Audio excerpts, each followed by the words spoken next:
Todos, muy buenas tardes. Mi nombre es Carlos Naranjo. Los estaré acompañando hoy con nuestro webinar de análisis de ciclo de vida. Por favor, me confirman en el chat si están viendo la pantalla.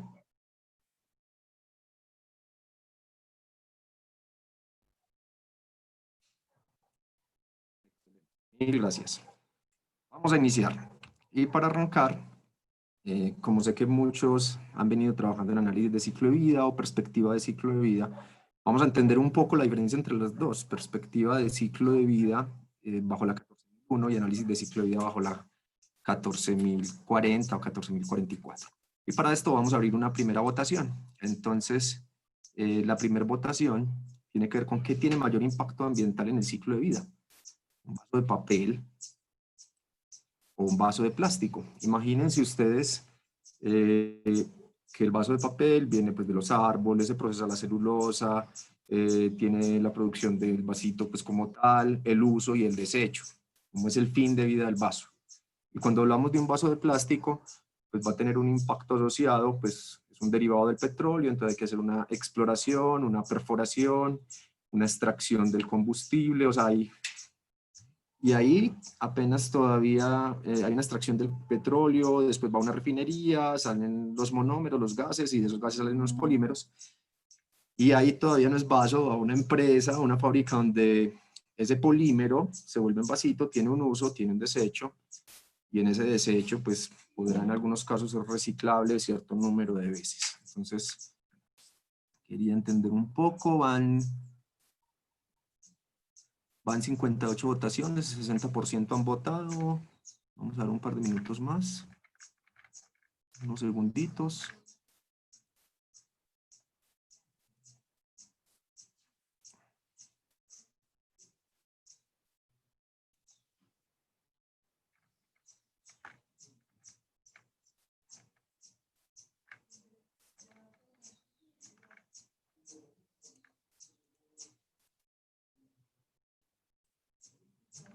Ochenta y cuatro de 109.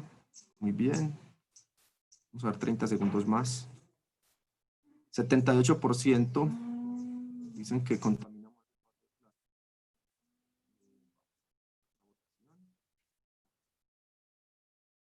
Los resultados, el 77%. El 77% dice que contamina más los vasos de plástico. El 23% dice que los de papel. Muy bien.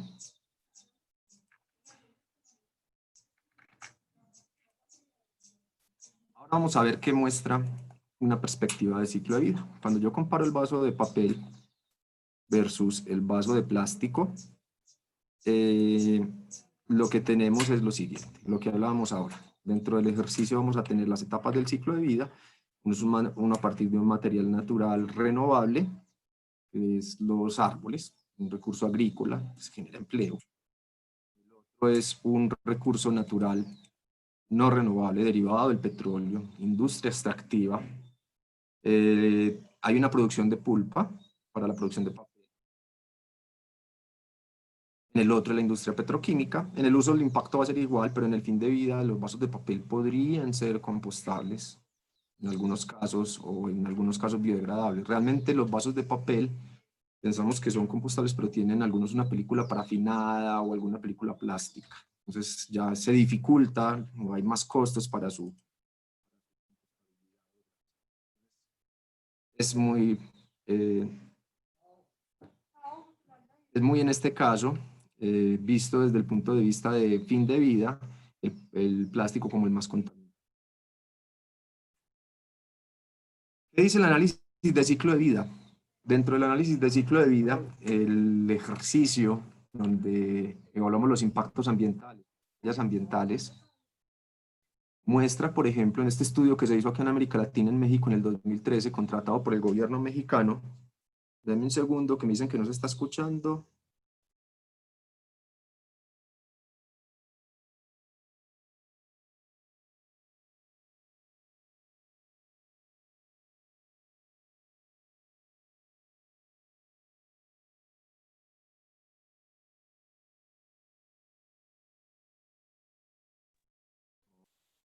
Mi audio, por favor, mi micrófono, por favor, me confirman por el chat si ya me escuchan bien. Ya sí, cierto, ahora sí ya se escucha mejor. Perfecto. Excelente, gracias, gracias. Entonces, en el análisis, en la perspectiva de ciclo de vida, miren que ustedes votaron que piensan que el impacto ambiental es mayor en el vaso de plástico, en cambio en el vaso de papel no, y es al contrario. El análisis de ciclo de vida, hecho por ejemplo en México por ANIC, un estudio de Cádiz, muestra que cuando evaluamos las huellas ambientales, después de un análisis de ciclo de vida, los vasos de papel muestran mayor impacto potencial en 7 de las 9 categorías analizadas. O sea, finalmente tiene un menor impacto. Claro, es mucho más liviano, tiene menos consumo de energía. Si comparamos, por ejemplo, la huella de carbono de la unidad funcional acá definida, estamos hablando de 41 millones de kilos de CO2, mientras el de papel es 95, o sea, incluso es casi el doble de huella de carbono. Y aquí están el resto de huellas ambientales. Entonces, esto de análisis de ciclo de vida, realmente para mí, que llevo ya desde el 2002 estudiando la metodología, es una herramienta que permite tomar decisiones con base científica, tomar decisiones con datos donde puedo cuantificar esos flujos de materiales y energía. Entonces, vamos un poco a lo que es la metodología de análisis de ciclo de vida. Bueno, me falta este otro ejemplo. Ahí hablábamos del papel versus el de plástico, pero ¿qué pasa cuando yo amplío las opciones? ¿Qué pasa? Porque muchos nos preguntan, Carlos, pero si nosotros en nuestra empresa damos un vaso de cerámica, un vaso de barro, o si yo doy uno de plástico reusable, entonces aquí ya, ¿cuál será el mejor? Cuando miramos estudios, hay un estudio hecho en Holanda por TNO, dice que sí, un vaso de cerámica o de barro es más respetuoso con el ambiente si se usa más de 4 veces seguidas sin lavarse. Entonces, realmente también la fase de uso impacta en el ciclo de vida del producto. En el caso de que se lavara todas las veces, o lavara cada vez, el vaso de plástico seguiría siendo la mejor opción. Entonces, miren qué interesante. No solamente es el uso de los materiales, el uso de la energía, los transportes, los empaques, el fin de vida, sino que también el uso, por ejemplo, en el caso de los vasos, se vuelven a las fases de mayor impacto ambiental. Tenemos análisis de ciclo de vida, entonces, es una metodología que permite cuantificar los impactos ambientales de un producto o de un servicio desde la cuna, las materias primas, hasta la tumba, o la disposición final del producto. Y en esta cuantificación de los flujos, lo que evaluamos es las interacciones que hay con el ambiente en términos de uso de materiales, uso de recursos o extracción de esos recursos, y lo que le entregamos a ellos, o sea, la generación de esos impactos ambientales.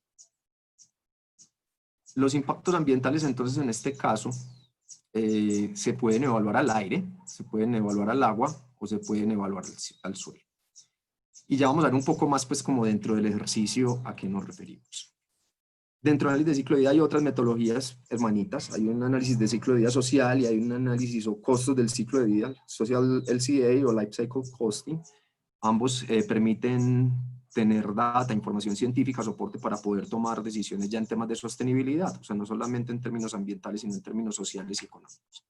La metodología lleva más de, ya llevamos 50, la metodología ya casi ya 50 años de desarrollo, desde los primeros ejercicios de análisis de ciclo de vida que fueron hechos por Coca-Cola, fueron análisis de ciclo de vida más energéticos, mirando la demanda energética o la demanda acumulada de energía fósil, poder entender en su momento qué tipo de empaques eran mejor para...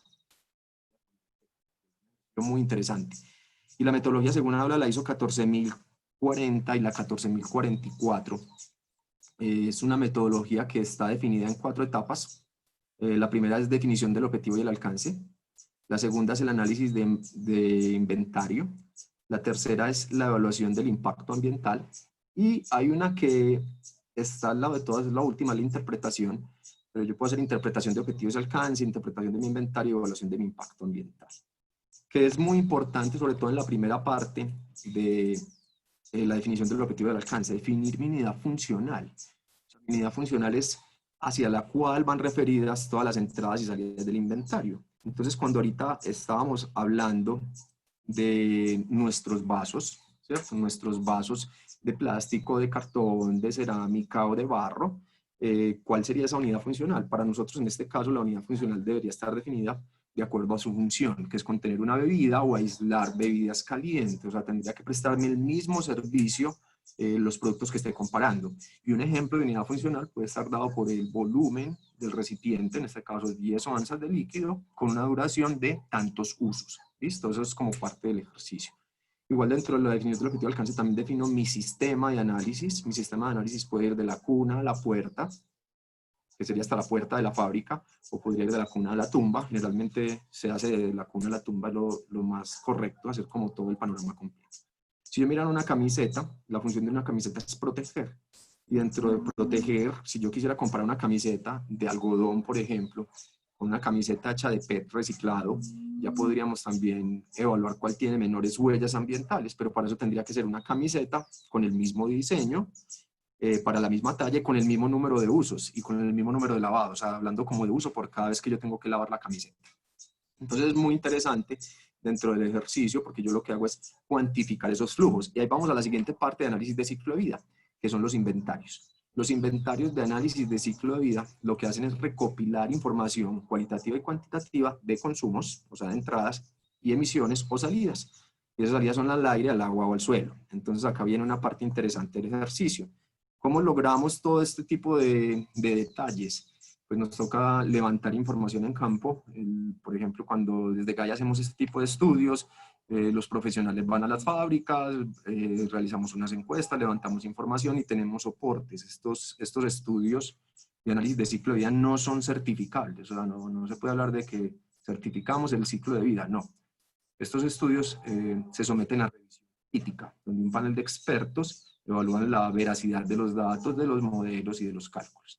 Entonces, este es un ejemplo para una cajita de cartón. O sea, en el ciclo de vida, pues no traigo todas las etapas porque son demasiadas, pero en el ciclo de vida tendríamos, por ejemplo, que levantar la data desde el cultivo del árbol, el crecimiento del árbol, el uso del suelo, los lubricantes. Y miren que cada una de las fotos que les voy a mostrar enseguida tienen entradas y salidas, como hablábamos ahorita. Es una cuantificación de las entradas y salidas, entradas de recursos o materiales y salidas al ambiente. Entonces, cuando yo hablo de recursos, voy a tener un impacto en agotamiento de recursos. Cuando hablo de materiales, en el análisis de ciclo de vida yo incluyo los impactos ambientales. Por ejemplo, aquí yo utilicé gasolina, diésel y lubricante. Ellos tienen un impacto ambiental hacia atrás. Para esto se utilizan bases de datos. O sea, yo también tendría que traer el impacto ambiental de estos 0.11 mililitros de gasolina, de esos 0.28 mililitros de diésel para poder hacer el análisis. Entonces, esto nos da una mirada holística dentro de mi ejercicio. Entonces, dentro de estas etapas, ¿qué tendríamos que cuantificar? Los troncos se tienen que transportar, tienen que ir a una fábrica donde se hace el chipeado se transporta y todas estas son las actividades upstream, por ejemplo, de una fábrica de cartón, ¿cierto? Que haga. Ese es el proceso core, o sea, ya cuando entra en mi proceso productivo, entramos a ver etapas de proceso de producción, una por una. Cada una de mis unidades de proceso, yo puedo mirar cuáles son sus entradas y sus salidas. En esta primera, por ejemplo, donde está el pulpeo, donde está el molino de pulpa, entra la pulpa virgen seca y entra electricidad y entra agua. Y voy a tener pulpa virgen húmeda y voy a tener pues como unos desperdicios, unos residuos. Y así voy entrando etapa por etapa. Dentro de mi inventario, pues aquí no están todas las etapas de la producción de una caja de cartón, pero permite dentro del ejercicio cuantificar esos flujos. Podemos ver todos estos flujos. Luego, si yo vendo, por ejemplo, si mi core process o mi proceso principal son vender los rollos o las láminas de cartón, yo puedo ya pasar a la siguiente etapa, que se llaman los downstream. El downstream es lo que pasa con mi producto después de, y ya este producto yo lo transporto, se puede ir a una corrugadora. La corrugadora va a obtener cajas corrugadas, esas cajas corrugadas se pueden transportar a los clientes y los clientes lo usan. Este producto, por ejemplo, en el uso no tiene impacto ambiental, o sea, no podríamos tener entradas o salidas. A diferencia si fuera, por ejemplo, una canasta plástica que yo tenga que lavar y se podría reusar. Este producto está definido, por ejemplo, en su definición de mi objetivo de alcance, yo lo podría definir para un uso. Si ya es una caja de cartón reusable, cambiaría mi unidad funcional. Este ejemplo de este análisis de ciclo de vidas es una construcción para un solo uso. De acá podemos tener dos opciones. Una primera es que ese producto termine su vida útil y tenga una disposición final. En este caso, pues de este modelo que sale de estas cajas de Finlandia, se habla que el 20% de las cajas usadas un relleno sanitario y tiene unas emisiones en el relleno de metano, de CO2, de amoníaco, pero el otro 80% son cajas que pueden ser recuperadas y entrar nuevamente a un proceso donde se recuperan y vuelven a ser pues, pulpa reciclada para poder otra vez fabricar. Sería dentro del análisis de ciclo de vida hay dos conceptos que llaman closed loop o ciclo cerrado o open loop, ciclo abierto. Entonces uno puede modelar todos estos flujos y ahí obtener las huellas ambientales. Y ahí iríamos a la tercera fase del ciclo de vida. Dentro de la tercera fase del ciclo de vida ya lo que tenemos es los impactos ambientales, las categorías de impacto ambiental. Y aquí hablamos nosotros de 18 huellas ambientales. Dentro de ellas, las más importantes son, por ejemplo, agotamiento de recursos abióticos, la radiación ionizante, la formación del ozono fotoquímico, que esta es la niebla fotoquímica que respiramos en ciudades capitales, un Bogotá, un Santiago de Chile, un Ciudad de México, Lima, un Medellín, son ciudades donde hay altos niveles de smog fotoquímico en América Latina. Tenemos impactos como calentamiento global, a este le llamamos huella de carbono. Vamos a tener otro webinar más adelante sobre huella de carbono de producto, para que estén atentos a la programación en nuestras redes. Hay formación de partículas, la formación de partículas pueden tener un impacto en la salud de las personas. Hay acidificación o lluvia ácida. La acidificación también se puede dar al suelo, también se puede dar en el agua. Hay eutrofización, perdón, que es exceso de nutrientes, cuando, por ejemplo, cuando hay aguas estancadas que se van llenando de algas. Ecotoxicidad, puede haber ecotoxicidad acuática, puede haber toxicidad humana, puede haber toxicidad en el aire. Y agotamiento de la capa de ozono son algunas de las huellas ambientales. Entonces, ¿cómo es en sí el ejercicio de cálculo? Escoger todos los datos de todos los flujos de entrada y salida dentro de los inventarios de ciclo de vida, de las bases de datos o de los que construimos nosotros en los análisis. Se pueden dar hasta 300, 400 sustancias de entrada y de salida, y pasa por un ejercicio dentro de la evaluación de impactos ambientales que tiene unas etapas. Esas etapas son la clasificación, la caracterización, la normalización y la valoración. ¿Qué es lo interesante de esto? Lo vamos a partir en dos. Evaluación de impactos ambientales de punto medio y evaluación de impactos ambientales de punto final. En la evaluación de impactos ambientales de punto medio, nosotros podemos obtener las huellas ambientales. Y aquí hay una parte interesante de esas 18 huellas, donde ya hay algunas muy famosas, como la huella de carbono, como la huella de agua, ya incluso hay huella de esclavitud, ya hay huella ecológica y hay huella de ecotoxicidad. Pero dentro de esto, puedo tener productos que tengan muy baja huella de carbono y una alta huella hídrica, y su competencia es lo contrario. Entonces, ¿cómo tomo la decisión? Para poder tomar la decisión, tengo que tener métodos de ponderación, o se han propuesto métodos de ponderación que tienen base científica. Hay métodos de punto final, estos son de punto medio, huellas ambientales, punto final, como RCP, como ecopuntos, como EIP, como ecoescasez, que ya nos pueden dar un análisis completo del ejercicio. Nos pueden dar un análisis completo del ejercicio y poder tener un puntaje total agregado. Y ahí ya sí podría tomar decisiones. ¿Por qué? Porque en este caso podríamos nosotros tener dentro del ejercicio un producto como el que veíamos ahora, o los vasos que veíamos ahora, vaso de barro, vaso de cerámica, vaso de plástico, vaso de cartón, y cada uno tener un puntaje donde me sume todas las huellas. Porque si se acuerdan ahorita cuando veíamos, decía que 7 de las 9 huellas evaluadas eran más altas, bueno, y puede que las otras 2 tengan un impacto o un daño mayor al ambiente.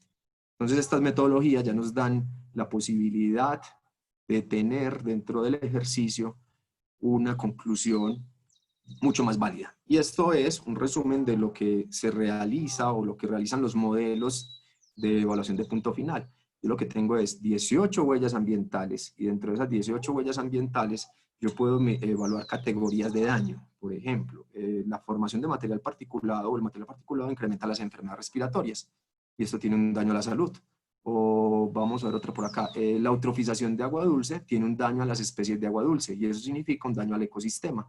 O, por ejemplo, cuando miramos estas de acá abajo, si yo hablo de recursos, como el agotamiento de recursos minerales o el agotamiento de los recursos fósiles, se habla de un daño a la disponibilidad de los recursos.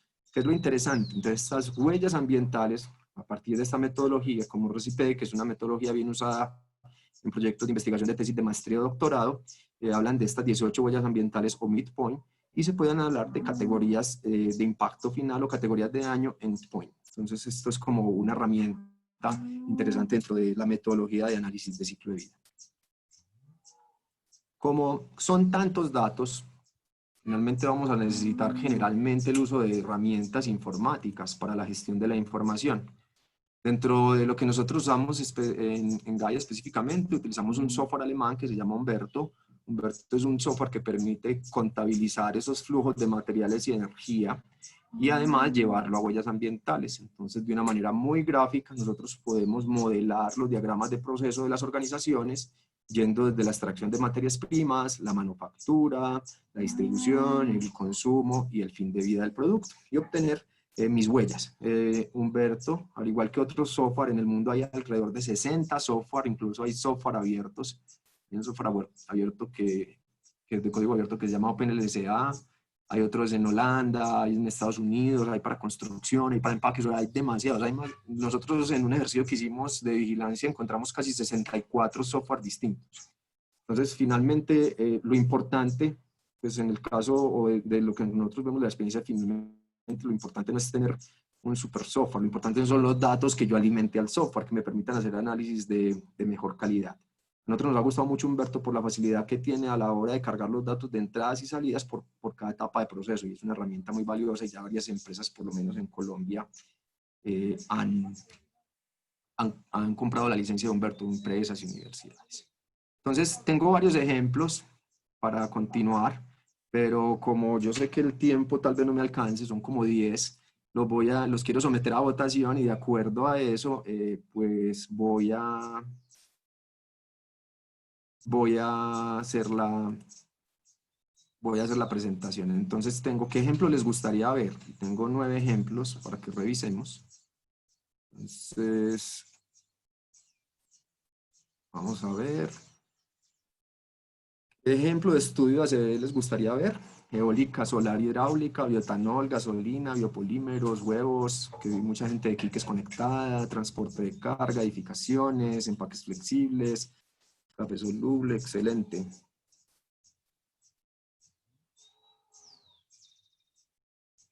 Ya pueden votar, van 56 votos, llevamos 30 segundos.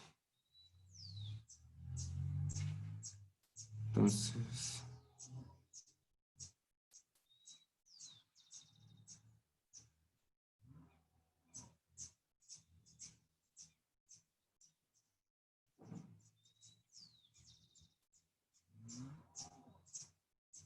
van 113 votos, de los 152 van 75% votaron, vamos a dar 30 segundos más.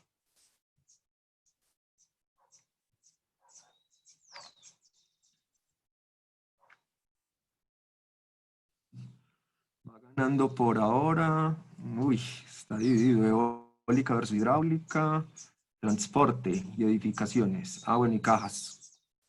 Entonces voy a organizarla, voy a tener un momento de la presentación y la voy a ir organizando mientras que ustedes terminan de votar, las poquitas personas que faltan. Entonces, tengo en primer lugar, finalizamos la votación, compartir los resultados, eólica, solar, hidráulica. Entonces, en un segundo yo las organizo. Eólica, solar, hidráulica. En segundo lugar está caja de cartón y caja de plástico.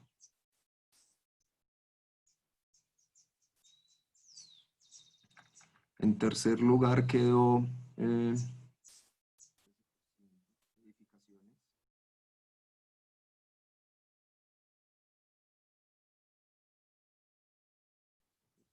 edificaciones. En cuarto lugar está transporte. En quinto lugar está empaque.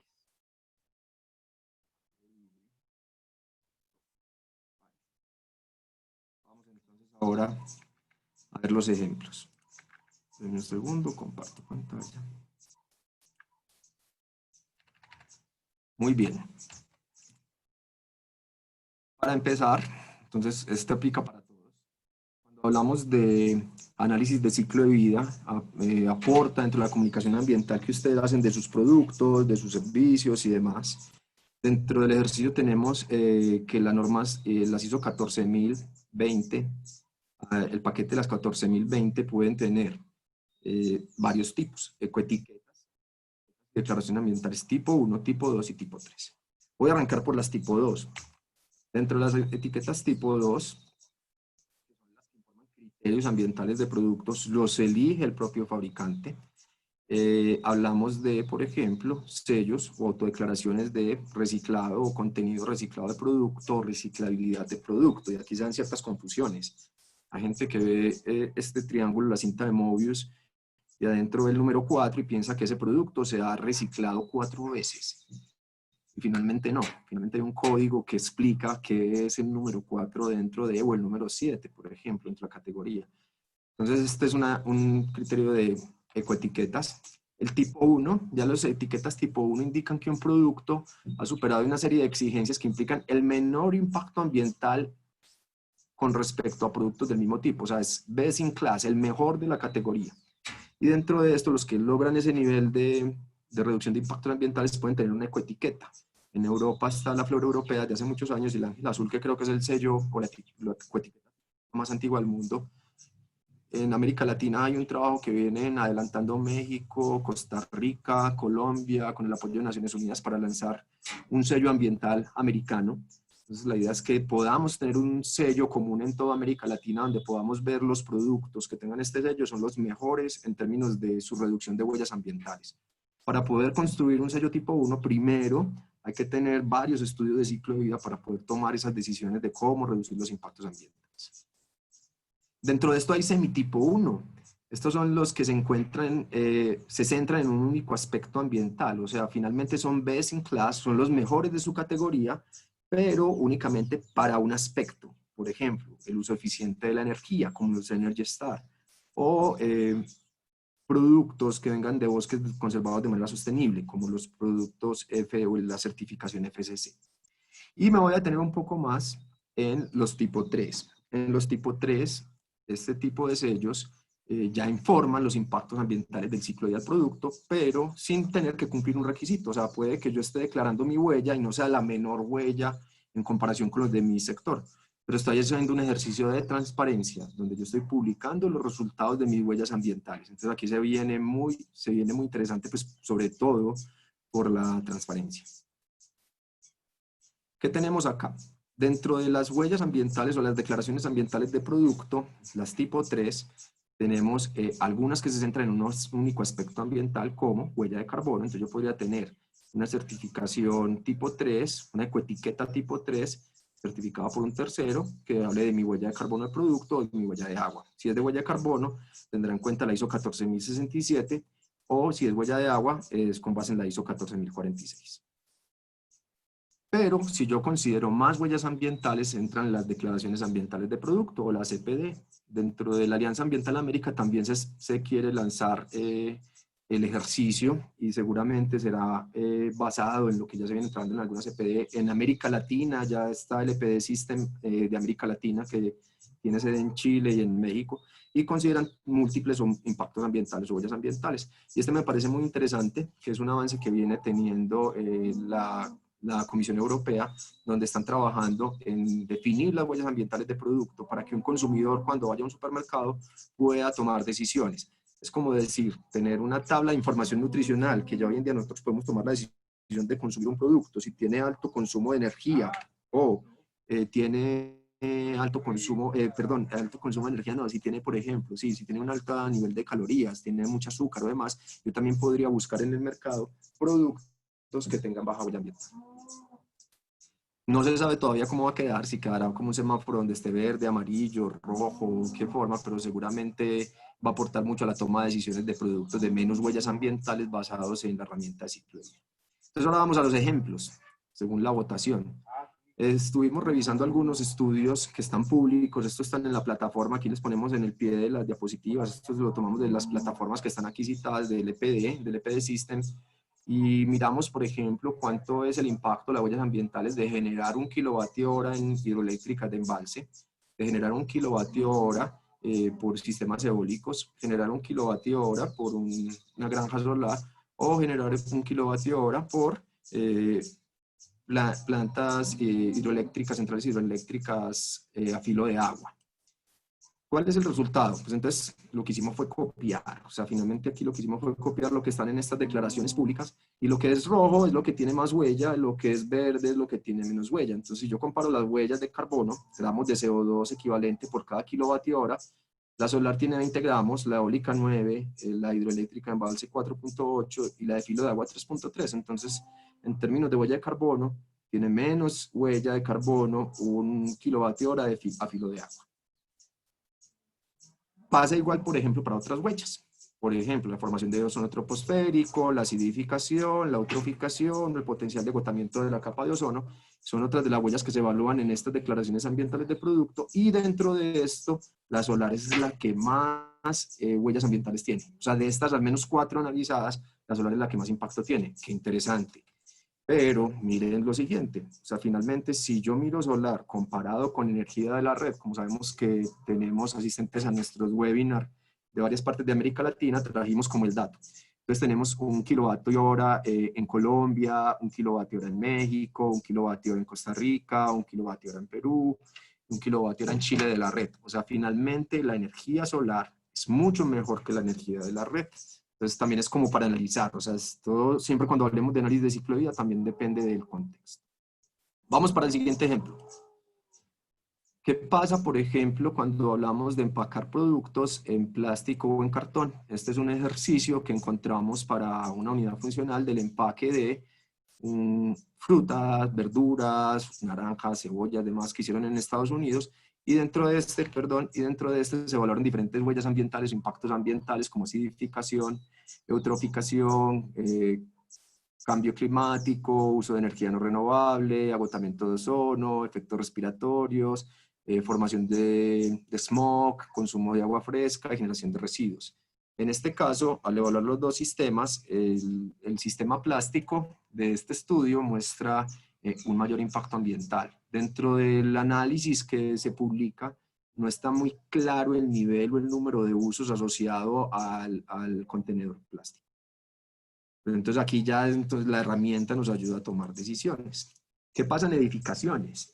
En edificaciones tenemos dentro del ejercicio que hablan la CPD, este es el análisis de ciclo de vida hecho para un hotel, el hotel Wyndham, este es en Australia, y dentro del ejercicio se hablan de varias etapas. Miren, acá van definidas, por ejemplo, la extracción de materias primas, el transporte de esas materias primas, algunas manufactura de equipo, la construcción del edificio, el uso de edificación que tiene un uso de refrigerantes, los mantenimientos, los cambios que haya que hacer, el consumo de energía para aire acondicionado, iluminación, agua caliente, etcétera.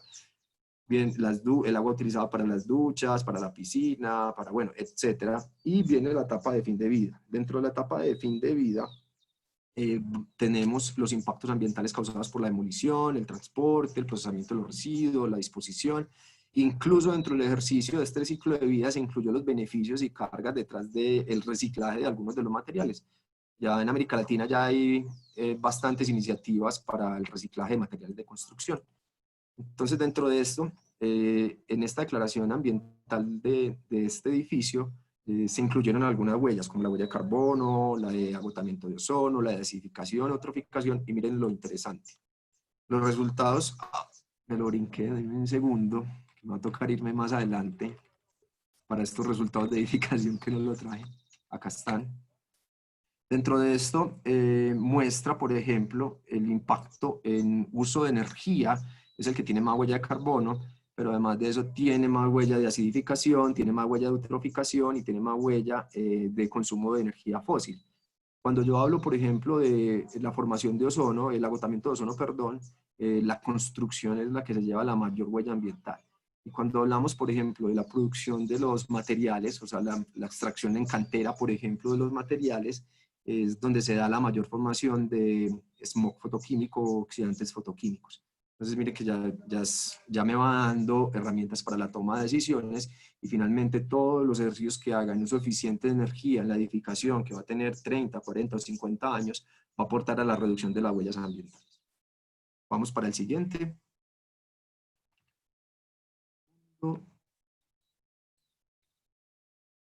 Estábamos en edificaciones. Transporte. En transporte, nosotros construimos una publicación con Grupo Nutresa, es un manual de transporte limpio, son 2 volúmenes. El volumen 2 trabaja con un enfoque de ciclo de vida. Dentro de él van a tener una información interesante de cuáles son los impactos en el ciclo de vida del transporte. Dentro de este ejercicio, por ejemplo, podemos mirar para diferentes tipos de transporte, camiones de transporte pesado, de transporte mediano, contenedores en buques de alta mar o buques cisternas de transporte marítimo y el de tren. Miren lo interesante, en términos de uso de energía, de huella de carbono, de emisiones de partículas y demás, el transporte marítimo o férreo son los más eficientes, son los que tienen la menor huella ambiental. Pero para casi todos, la operación del vehículo es lo que más impacto tiene en uso de energía, lo que más impacto tiene en emisiones de carbono, en emisiones de partículas PM10 o PM2.5. Entonces, de esto también nos puede quedar como interesante dentro del ejercicio cómo puedo yo trabajar en transporte multimodal, porque en la medida que yo cambie de transporte terrestre a transporte marítimo, férreo o fluvial, puedo disminuir mucho las huellas ambientales, o sea, la disminución de huellas ambientales es muy, muy alta. Todo esto es por kilómetro recorrido.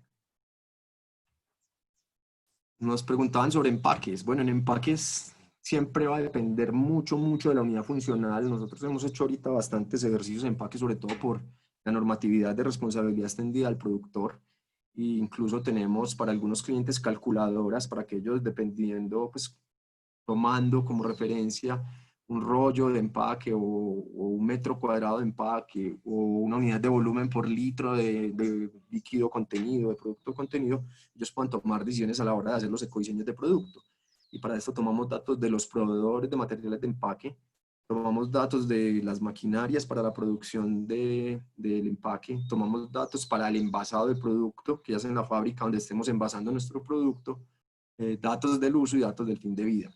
Este es uno que compara, por ejemplo, un empaque flexible versus una botella de vidrio.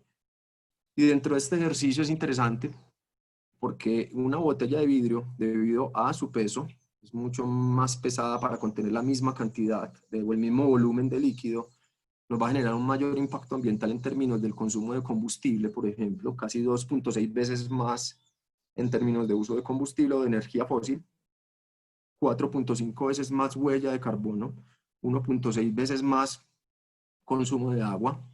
Y en términos, bueno, estas ya son relaciones que hay en términos de cantidad de residuos, 1.2 más cantidad de residuos. Entonces, dentro de la mirada del ciclo de vida, es muy buena opción seleccionar empaques que sean mucho más livianos y demás. ¿Qué está faltando acá? O sea, finalmente dentro del ejercicio lo que está faltando es la conciencia del consumidor a la hora del fin de vida. Al final el consumidor hoy en día todavía no tiene conciencia del fin de vida y los empaques no están llegando a su disposición adecuada. Están llegando a los océanos. Ya hoy en día se están estableciendo metodologías para determinar cuál ha sido ese impacto en biodiversidad. O sea, ¿qué pasa si un empaque que yo deje en el río, que después vaya al mar y tenga un impacto en biodiversidad marina, cuántas especies me puede estar acabando? Entonces, ¿cuántas especies puede estar afectando? ¿Cuántas tortugas? ¿Cuántos?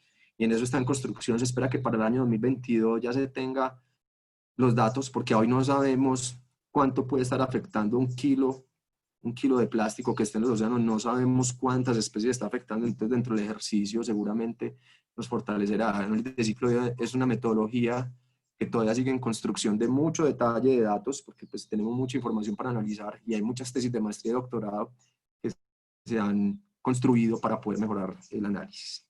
Este es un estudio de biocombustibles, análisis de ciclo de vida de biocombustibles que se hizo en Colombia en el año 2012. Yo participé de parte del levantamiento de los datos del estudio y es muy interesante. ¿Qué es mejor en términos de huellas ambientales? ¿La gasolina o el etanol de caña de azúcar? El bioetanol nuestro de caña de azúcar tiene una huella de carbono un 70% menor, que es maravilloso. Pero dentro del ejercicio que se hizo, este ejercicio es viejito, es del 2012, 2013, el impacto ambiental total, visto por el endpoint o punto final, mostró que la gasolina fósil tiene menor impacto ambiental que el etanol. Y aquí se valoran 3 escenarios: el escenario mínimo, impacto ambiental, escenario promedio y escenario máximo. Como ustedes ven, lo verde es el cultivo. Entonces, dentro de las etapas del ciclo de vida, cuando hablamos de la fase agrícola, el cultivo es el que mayor impacto ambiental aporta. Cuando yo hablo del proceso de obtención de la gasolina, es el procesamiento de la gasolina, todas las etapas de proceso que generan mayor impacto.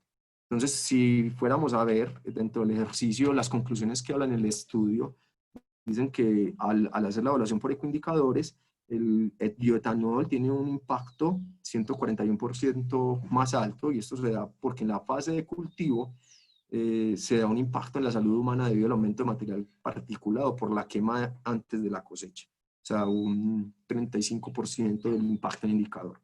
Entonces, ¿qué es mejor para el planeta? Según este estudio, pues utilizar gasolina fósil. Y cuando uno mira otros estudios como este estudio hicimos, por ejemplo, para unas bandejas hechas de polipropileno versus PLA. PLA es un polímero hecho de maíz.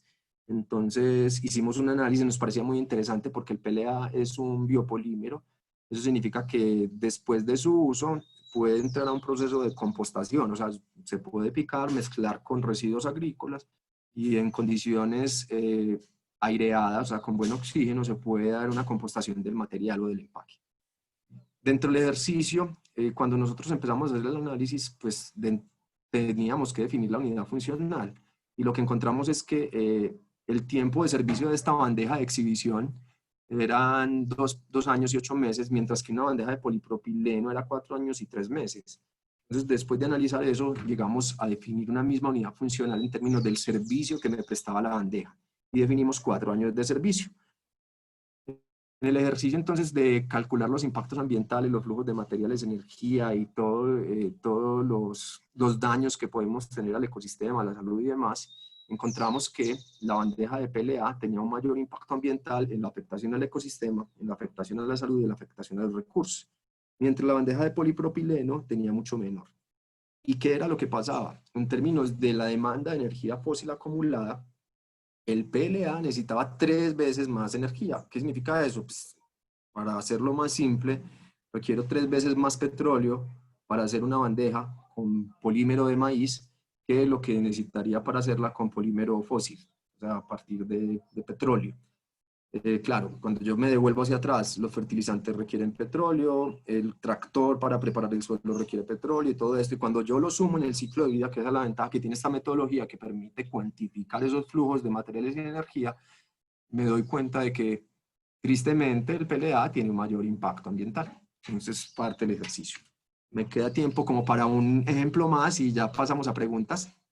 Este es un análisis de ciclo de vida, una declaración ambiental de producto de huevos, como el huevito que consumimos, y tengo varias etapas. Entonces voy en la incubadora, en la producción del alimento para el huevo, el empalaje, el levantamiento de la gallina, la selección, la distribución, la conservación y el fin de vida del empaque. Y miren todas las huellas que calculan. Pues estas primeras están asociadas a la huella de carbono, entonces voy un poco hacia allá. El mayor impacto ambiental en huella de carbono de un huevo está en la preparación doméstica, en la conservación de la preparación del huevo. No está en la granja, no está en la incubadora, no está en los alimentos, pero cambia dependiendo de la huella ambiental que yo esté analizando. Entonces, esto es lo interesante del ciclo de vida, que no tomamos decisiones basadas en una sola huella, tomamos decisiones cuando estamos haciendo un análisis completo, holístico de todas las huellas ambientales. Y nos salimos de la huella de carbono, pues que yo sé que es muy importante, pero tenemos que descarbonizar el discurso y empezar a entender que hay más impactos ambientales que también están afectando el ecosistema, el planeta y demás. Si yo miro, por ejemplo, acidificaciones más altas en el levantamiento de la gallina, eutroficaciones más en la incubadora, así como los nutrientes fotoquímicos, el potencial de agotamiento de recursos abióticos está, por supuesto, en la obtención del alimento, el consumo energético está también en la preparación doméstica, y el porcentaje de agotamiento de agua se da en los empaques, en el embalaje, que son empaques de cartón y papel. Pero ahí es donde hay más uso de agua. Entonces voy a dejar hasta acá. Igual en la presentación les tengo más ejemplos, pero para dar tiempo a las preguntas y viendo que hoy tenemos una asistencia tan buena, voy a parar acá y voy a dar paso a las preguntas. Nuestras redes. Y les iba a contar un poco de nuestras experiencias. Aquí se las dejo mientras que voy respondiendo preguntas.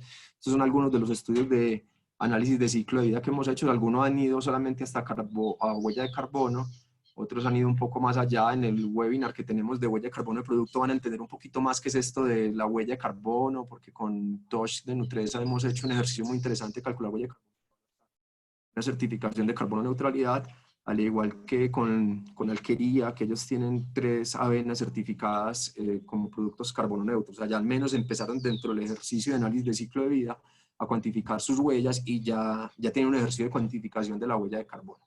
Entonces voy a pasar a preguntas. Denme un segundo, abro acá el chat.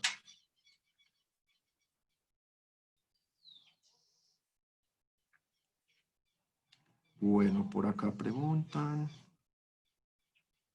¿Puede indicarme el link de descarga de las presentaciones anteriores? Es www.gayasa.com, es la página web de Gaia, ahí están varias. Se tarda más o menos una semana mientras que editamos los videos y demás para colgarlas en la página web. Bueno, voy un poco más adelante.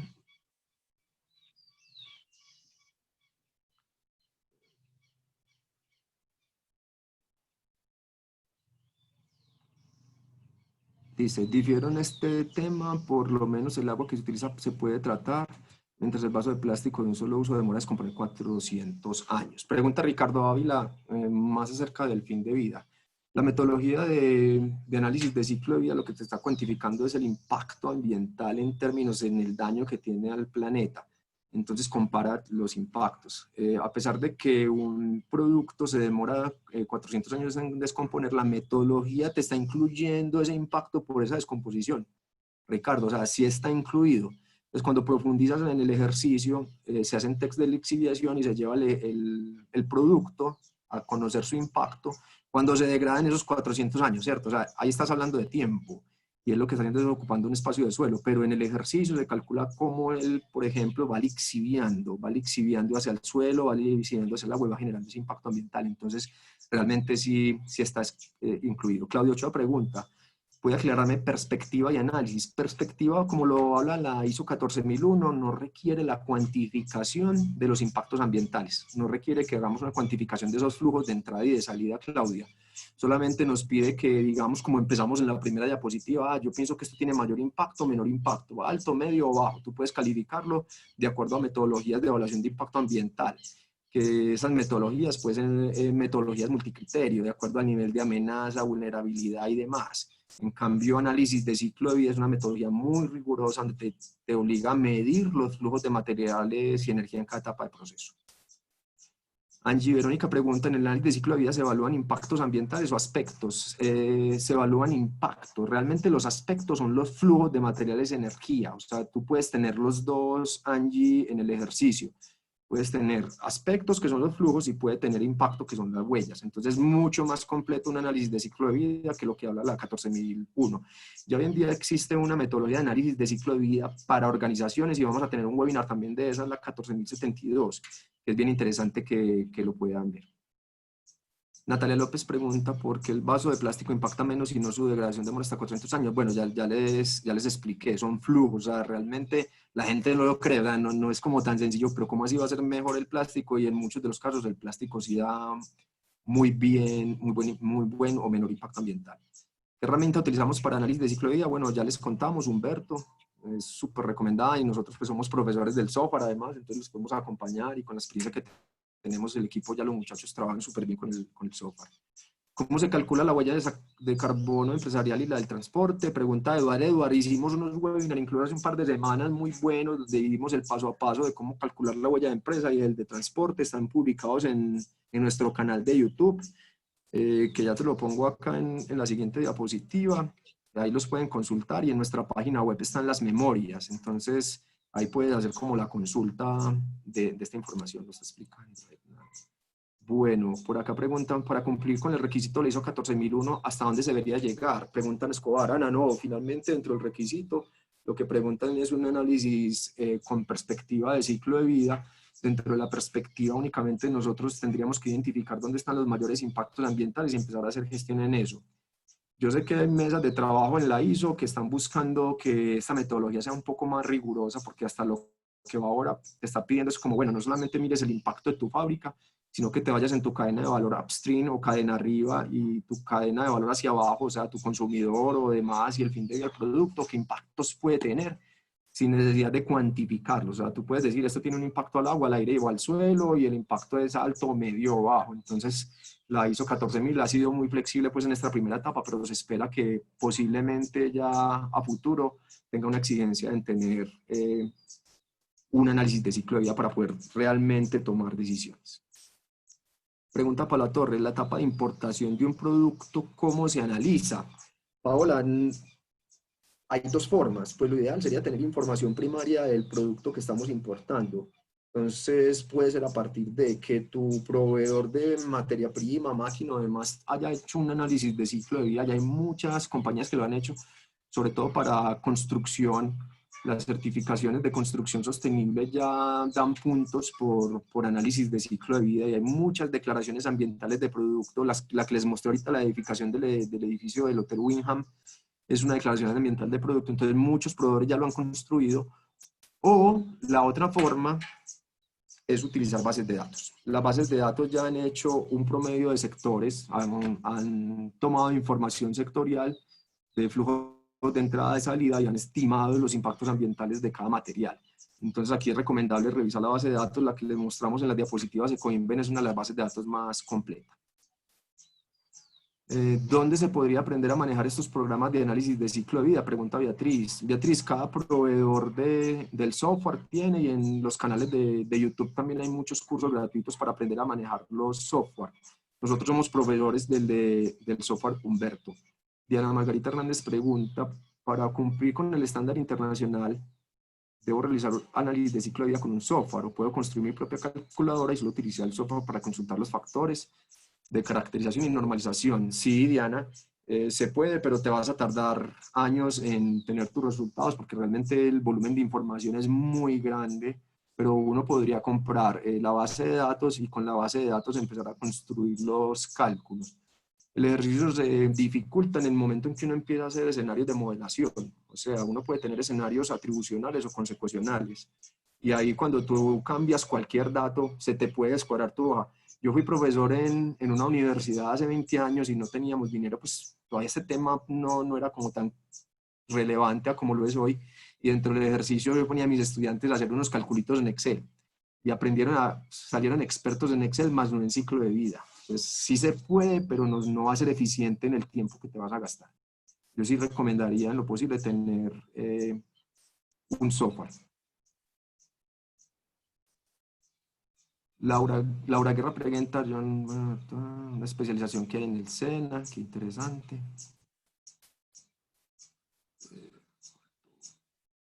Faltó costo con biomasa. Pregunta Juan Carlos, un comparativo con biomasa.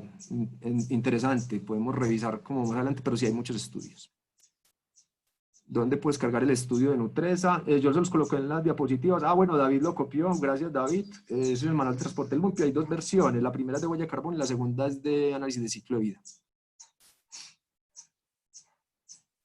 Melissa Valle, dice por acá, Jorge Alexander, ese dato puede variar ya que por norma no se debe quemar y recordemos que no todo el cultivo va para bioetanol. Jorge, sí, dentro del ejercicio nosotros calculamos en las plantas de producción de bioetanol en Colombia, lo hicimos para 5 plantas de bioetanol, se hace una asignación, realmente dentro del ejercicio uno puede hacer una asignación energética y determinar cuánto de los impactos ambientales totales de la planta de bioetanol van para azúcar y qué tanto va para la producción de alcohol. A pesar de que por norma no se debe quemar, la gente no atiende mucho las normas y todavía hay muchas quemas en el Valle del Cauca, ¿cierto? Yo sé que han disminuido, hay una ejercicio muy grande, sobre todo de la Asociación de Productores de Caña de Azúcar y demás, para reducir eso. Este estudio se puede actualizar, es un estudio viejito, entonces, claro, va a variar. Esto puede variar minuto a minuto, segundo a segundo y demás, pero en el contexto en el que se realizó y en un estudio revisado, pues, y que es hecho por ENPA Suiza y entregado a gobierno, es un estudio pagado, pues, con recursos de BID, de la Agencia de Cooperación Japonesa y demás, tuvo todas las revisiones, entonces por eso tiene, pues, como una relevancia técnica importante. Muy bien. Ya van siendo las 5, los que deseen continuar otro ratico vamos a estar respondiendo las preguntas.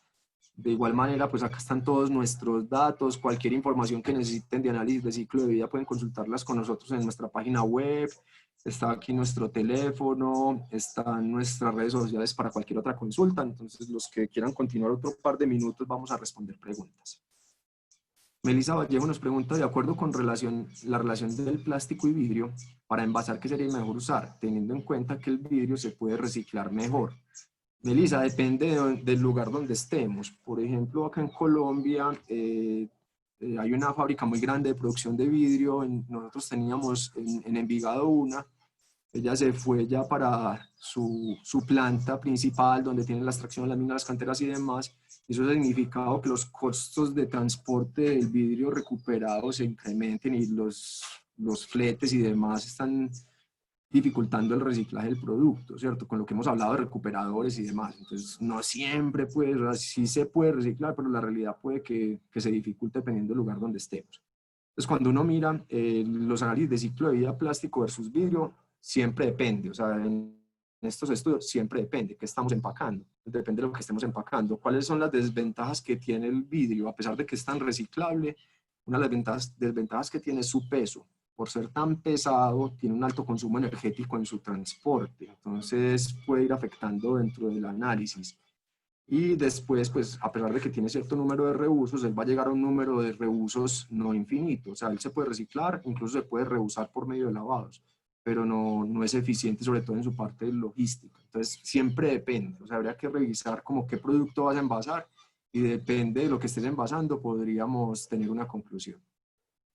Jonathan pregunta, buenas tardes, cordial saludo, estoy trabajando con el software OpenLSA, ¿puedo hacer el ACV enfocado solamente en el proceso del sistema? Es decir, los procesos de transformación que realiza la empresa, ya que es difícil tener los datos de transformación de materia prima, ya que la empresa se basa en el ensamble de luminarias convencional y en el proceso se usan varios elementos electrónicos. Jonathan, te recomiendo revisar las EPD en byrondeck.com o el EPD System o Global EPD. Realmente sí puedes hacer el de tu proceso, pero finalmente puede que el impacto ambiental no esté ahí. O sea, cuando nosotros hablamos de luminarias, el impacto ambiental no está en fabricar la luminaria, el impacto ambiental está en usarla. Entonces sí es como interesante incluir toda la cadena de valor, sí es interesante incluir hacia atrás y hacia adelante.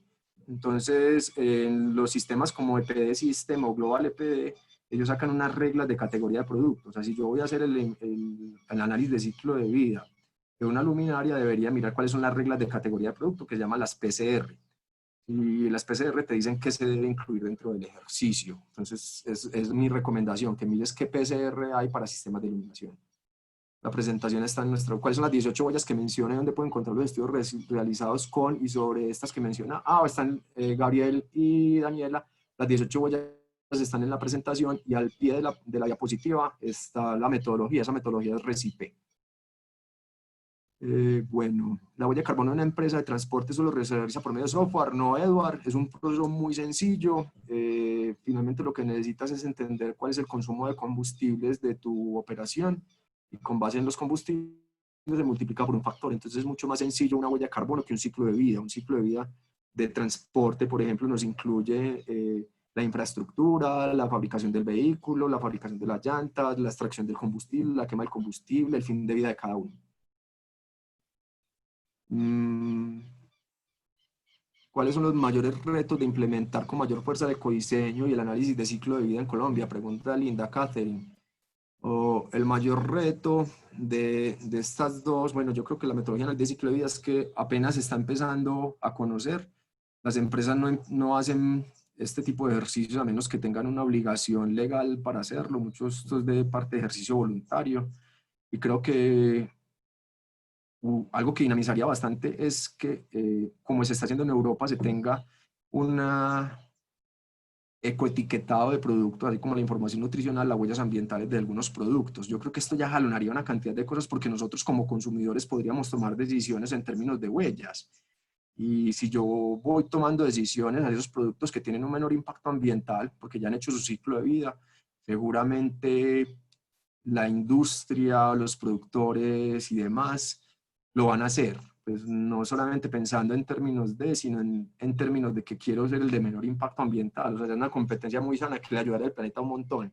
Yo creo que parte de ahí viene de nosotros los consumidores y, por ejemplo, de nosotros de parte de Gaia, en enseñar pues la metodología y en aplicarla con nuestros clientes como ya hemos venido haciendo. Beatriz Martínez pregunta, ¿las metodologías de análisis de ciclo de vida solo tienen en cuenta datos numéricos de mediciones? ¿También permiten incluir criterios subjetivos de evaluación de impacto? Beatriz, no, solamente mediciones. Aquí no van criterios subjetivos. La 14.040 que les estamos enseñando hoy únicamente incluye mediciones. ¿Qué empresa de Colombia realizaba se ve avanzado desde el diseño hasta su disposición del final de producto va a poder reducir sustancialmente sus impactos al medio ambiente? Pregunta Ricardo Ávila. Muchas, Ricardo. O sea, yo llevo 20 años trabajando en análisis de ciclo de vida y hay varias empresas. Carbones del Cerrejón hizo análisis de ciclo de vida en su momento, Nutres ha hecho muchos, empresas de empaques han hecho muchos, nosotros con empresas de empaques hemos hecho demasiado, e incluso en las diapositivas le compartimos varios de los clientes. Cementera, Cementos Argos ha hecho análisis de ciclo de vida, tiene equipo de gente que hace ciclo de vida y tienen software incluso de ciclo de vida, entonces en todos los sectores ya se ha hecho bastante, muy liderado desde investigación y desarrollo. De investigación y desarrollo se ha empezado a trabajar y en construcción mucho también por la certificación o por las declaraciones ambientales de producto. Julián pregunta, ¿qué bases de datos utilizan frecuentemente en caso de no tener algunos datos de entrada? EcoInvent. Nosotros utilizamos EcoInvent, ellos cobran una licencia anual con datos, ya hay datos latinoamericanos, México, Colombia, Chile, Argentina, hay bastantes datos ya en términos de datos de inventarios de ciclo de vida. Juan Sebastián, Gaia ofrece computación al público en general el uso de Humberto y bases de datos como EcoInvent, claro que sí, y puedes escribirnos, Juan, a relacionessostenibles@gaiasa.com o a mi correo cenaranjo@gaiasa.com. Me recuerdas el nombre de la base de datos, es EcoInvent, gracias, por allá Natalia se lo contó. Diana Margarita, las simulaciones de escenarios atribucionales y consecuenciales se pueden hacer en los demos de software, ni idea, no conozco cómo funciona CIMAPRO, yo les puedo decir de Humberto. En los demos creo que no, yo creo que en los demos que no. Beatriz, para acceder a un curso de estos software con ustedes, ¿qué se podría hacer? ¿Qué valor tienen? ¿Nos puedes escribir y te cotizamos? ¿Cómo no caer en sesgos o errores por observador para realizar análisis de ciclo de vida y favorecer algún proceso, servicio o productos? Pregunta Daniela. ¿Tienen revisión crítica, Daniela? Todos estos ejercicios yo los hago y en el momento en que yo quiera hacer una comparación y declarar la comparación, se hacen revisiones críticas, o un externo que se contrata para hacer un ejercicio de verificar todos los flujos de materiales y energía y saber cuál de los productos fueron de mayor o menor impacto ambiental. Karen Ramos, ciclos de vida, pregunta por ciclos de vida de papel higiénico. Hay muchos en environdeck.com, están publicados varios. Nosotros estamos trabajando con algunas empresas de papel. Todavía no hemos llegado al de papel higiénico, pero sí hay muchos. Entonces, y nosotros ya tenemos pues experiencia en papeleras. Si quieres nos escribes y te compartimos alguna de la información pública disponible que tenemos. Claudia Ochoa pregunta, cuando la empresa decide cambiar el vaso plástico, ¿cuál sería el material más recomendado para disminuir las huellas? Si queremos cambiar el plástico, pues puede ser por el de cerámica, pero si la gente no lo lava, lo mejor sería que la gente no tomara nada. O sea, lo ideal es que no tengamos que tomar, ¿cierto? O sea, siempre, como siempre, es reducir el consumo lo más posible. Pero si vamos a utilizar un vaso de cerámica o de barro, que es una buena opción, lo mejor en este caso sería no lavarlo, que es como lo que ha publicado TNO. Carlos, pregunta María Mesa, ¿tienes algún ejemplo de un producto versus el mismo producto renovado? Hay muchos, de eso hay bastantes estudios, en Environdeck hay publicaciones. Generalmente estos son ejercicios de codiseño y hay una plataforma que les puede gustar mucho, se llama IHOBE de España. Ellos tienen varias publicaciones de manuales de codiseño de empaques, de productos y demás, donde han mostrado cómo ha sido la reducción de las huellas ambientales del producto versus el anterior. Bueno, ya muchos se han despedido. Diana Chaparro pregunta la diferencia entre ciclo de vida y huella de carbono. Huella de carbono de producto es una de las 18 huellas. Entonces, es un pedacito de todo. Vamos a responder un par más. Había muchas preguntas hoy. Jorge Alexander dice, esto se debe trabajar mancomunado con el gobierno para incentivarlo. ¿Se ha hecho acercamientos para esto? Sí, Jorge Alexander. En América Latina y a nivel mundial, las políticas nacionales de producción y consumo sostenible incluyen siempre las metodologías de análisis de ciclo de vida. Las Naciones Unidas, por medio del PNUMA o el Programa de las Naciones Unidas para el Medio Ambiente, han apoyado a los gobiernos, les dan cursos, los capacitan y demás para que dentro de sus políticas nacionales incluyan la metodología de análisis de ciclo de vida más desde la producción y consumo sostenible. Y voy a responder la última, Angie Verónica pregunta, ¿para ti el análisis de ciclo de vida tiene que ver más con los consumidores o con los productores? El ciclo de vida es para los productores, el consumidor no va a tener como la capacidad de hacerlo, ¿no? Finalmente, el ciclo de vida es un ejercicio muy técnico, entonces el consumidor podrá tomar la decisión a la hora de tener la información verificada, pero el productor es el que está en la responsabilidad. Bueno, creo que para no alargarnos más, vamos a dejar hasta acá. Los que tengan más preguntas, escríbanos, con mucho gusto les ayudamos a responder. Espero que les haya gustado bastante el webinar y los invitamos para que estén atentos a nuestras informaciones, de los próximos webinars. Les va a encantar, viene de huella de carbono y demás. Muchas gracias a todos por su asistencia, por su nutrida participación. Esperamos seguir contribuyendo a un planeta más sostenible. Un abrazo, buena semana.